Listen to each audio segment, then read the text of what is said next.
Comprehensive tax reform was a key Trump campaign promise, and House Speaker Paul Ryan says reform will come in spring. Joining us right now is Senator Rob Portman of Ohio. He serves on the Finance, Budget, and Foreign Relations Committees. Good morning to you. Good morning, Andrew. How are you? Great to see you, Senator. Thank you for joining us. Thanks for having me on. We've been trying to understand all morning, and frankly for the past couple of weeks, but at this point, in terms of the timing on tax reform, which the market has priced in as if it's happening relatively soon, but increasingly there have been reports and murmurs and other things that have suggested that maybe this is going to take longer than we thought. What do you think? Well, we need to do it. It's urgent. It's one way we know we can give the economy a shot in the arm. You and I have talked about this before on this program, and the reality is that the code is inefficient, it's antiquated, so it's a great opportunity. Timing will depend on a couple things. One, I think having a budget done, which usually happens in the April-May timeframe, and then you have a process you talked about before on the show called reconciliation, where with fewer than 60 votes you can get it done with a majority vote.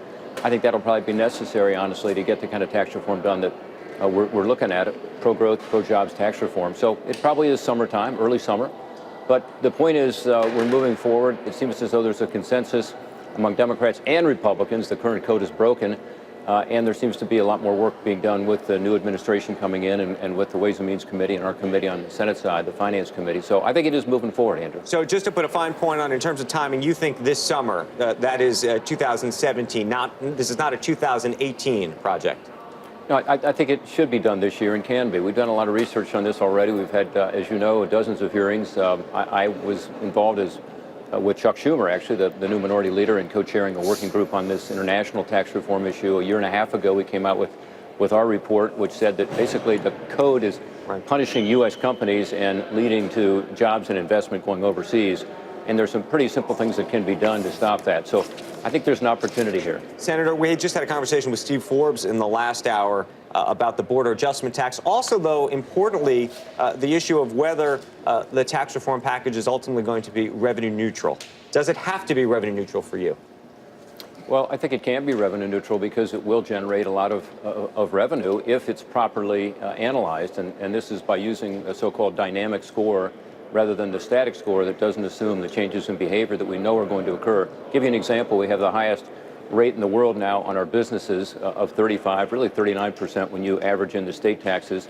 At one point we were at the low end of that, now we're at the high end, and that's resulting in a lot of jobs going overseas, but also it's resulting in companies not bringing their earnings back from overseas. So if there's $2.5 trillion locked up overseas, Andrew, there's a great opportunity by lowering the rate, having repatriation, bringing that back, which will generate more revenue. So I think it should be revenue neutral because that way it can be so-called permanent tax reform, not subject to the limitations of the budget, which is what otherwise would happen.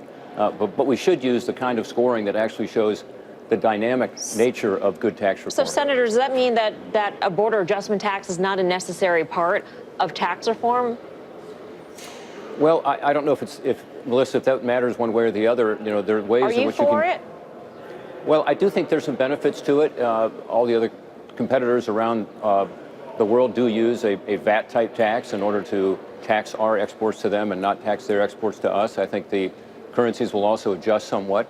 What I think is most important, though, is that we simplify the code, take away some of this complexity. The compliance costs are growing every year, and that we put in place pro-growth policies that encourage more investment in jobs in America. And there are various ways to do it. One would be the proposal the House has. We've got some different ideas here in the Senate. Now the administration has their views as well. It seems, though, that the idea of the border adjustment tax has really created divides even within the Republican Party, and these divides could be obstacles to actually implementing tax reform at the speed at which you're suggesting early summer. So within the ranks, is there any agitation for dropping this part and passing just straightforward tax reform, a straightforward cut to the corporate tax, to the personal income tax? This is what Steve Forbes is saying to us. Get that done, figure out the rest later, but get that done quickly so that the economy and the markets can move forward, because that's what we banked a rally on. Yeah, look, Melissa, I think that's an interesting point because lowering the rate of tax and broadening the base, meaning getting rid of some of the underbrush in the code, some of the preferences and so on, is the more traditional approach that the Republicans have had, and Democrats as well, who are interested in growth and jobs, and economists would agree that that would give the economy a shot in the arm. But that's part of what is done in the blueprint. It's the House plan. So I do think there's a way to square the circle and to bring people together on tax reform. And we do have to come together because this is one of those issues that the American people deserve to have addressed. You know, we've talked about it for a long time, Melissa. We know that the code needs to be fixed. We know that if we do that, we'll create more jobs and more investment over here and begin to see wages come up, which is ultimately what I think the American people are looking for. Senator, we haven't had an opportunity to speak with you, I don't think, since the executive order on immigration was brought down, which of course has become a big controversy. We heard the Ninth Circuit Court last night. I wanted to understand where you stood on that issue. Well, the next morning I was on one of your programs. It wasn't CNBC, I'm sorry to say, but I said the very simple truth, which is that the extreme vetting proposal was not properly vetted. And I regret that because I think a lot of the confusion and a lot of the problems have resulted from, you know, not taking the time to actually consult with folks, including the agencies involved, including the Department of Homeland Security. I think now with General Kelly there and in place, and you know, with his leadership, things will be different. But I think most Americans agree that our vetting ought to be tightened up, particularly with regard to visas, particularly with regard to visa waiver countries, which were not included in that order actually, and that we ought to know who's in this country. We ought to know who comes in and who leaves and why. And I think those are all things that we should be able to figure out on a bipartisan basis how to accomplish. Senator, clear positioning from the administration on Friday with their executive order towards financial regulation. From your point of view, how long before that actually gets carried out, and how much of it will require a broad consensus across Congress?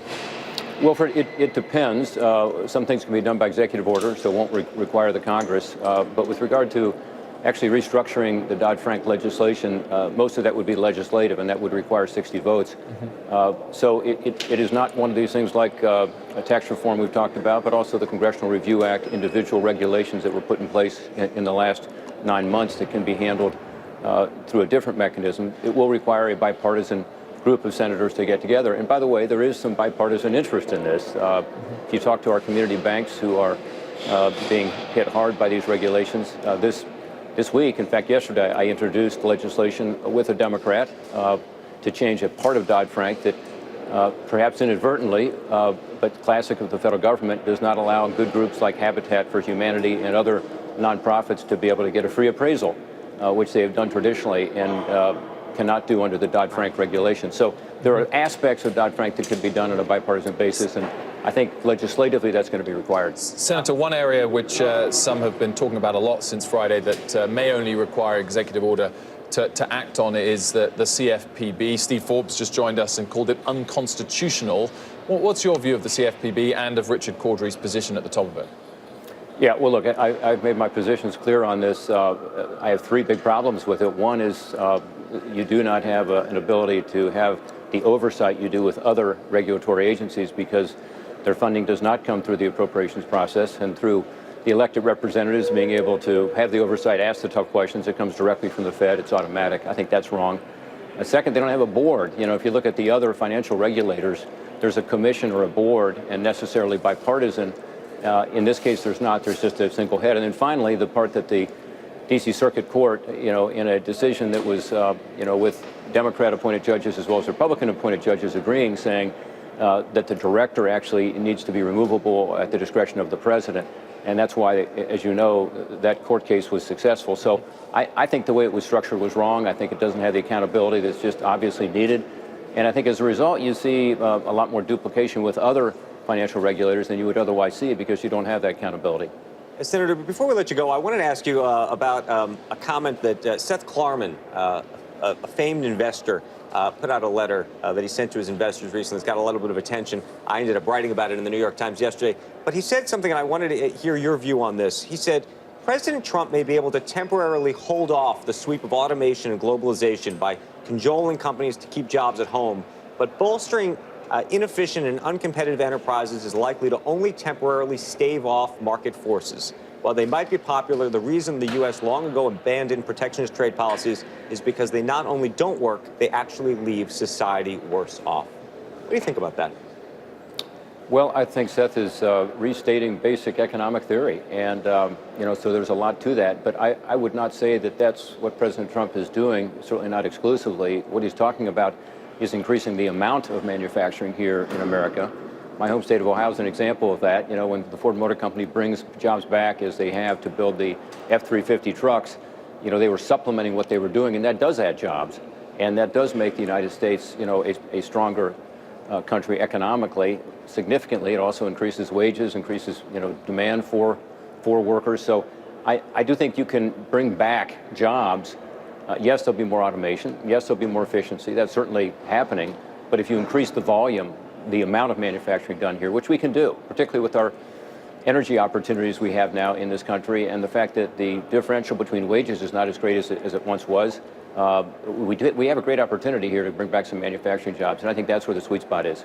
Okay. Senator Portman, it is always great to see you, always sober on so many of these issues and candid as well, and we appreciate your time and look forward to seeing you again, sir. It's early in the morning, so I'm definitely sober, and I hope candid. Thank you.